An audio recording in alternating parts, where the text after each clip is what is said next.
So the topic of today's story is, I'd rather be. Once upon a time, there was a frog. This frog lived near a big temple. Every day he'd watch the monks wake up, take their bintabad bowls, go out into the city and get food from people. They'd come back and they'd have all this food. And so the frog says, oh man, I have to go out and search for food. These monks get food for free. I'd rather be a monk. But after they paid attention for a little bit, he noticed something. The frog noticed that the monk would share some of the food with the chickens that lived at the temple.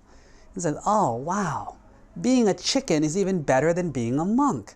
They just wait at home and the monk brings them food. I'd rather be a chicken. The chicken are eating all the rice and having a great time. Then suddenly the temple dog runs out and barks at them and chases the chickens away. And so the frog says, wow, even though the chickens are lucky to get easy food, they are scared of the dogs. That means the dogs are more powerful.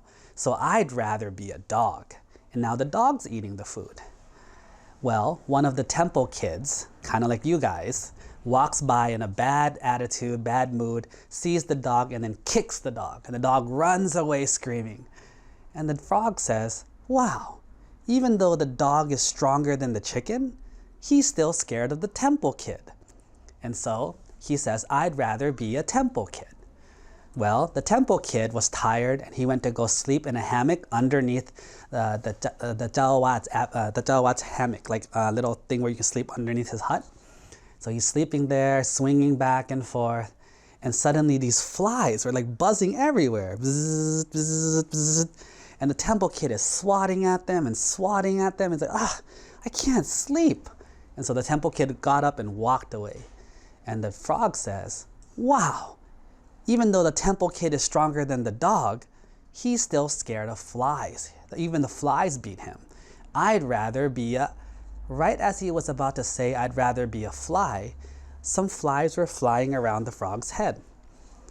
Out of his instinct, what did he do? He grabbed the fly and ate it. And then he realized, wow, even better than the fly is a frog. So he says, I guess it's okay being a frog. I'd rather just be a frog. So what is the moral of this story? The moral of this story is, if you keep comparing with people, you will always find someone who's better and someone who's worse. No one's the best. No one's the worst. Everyone has strengths. Everyone has weaknesses. Everyone has advantages. Everyone has disadvantages. Don't waste time comparing who's better or who's worse. Just become the best version of you that you can be, and then you will be the best Thai. You will be the best Chanya there's possibly can be. You don't have to be better than other people. You just have to be the best you.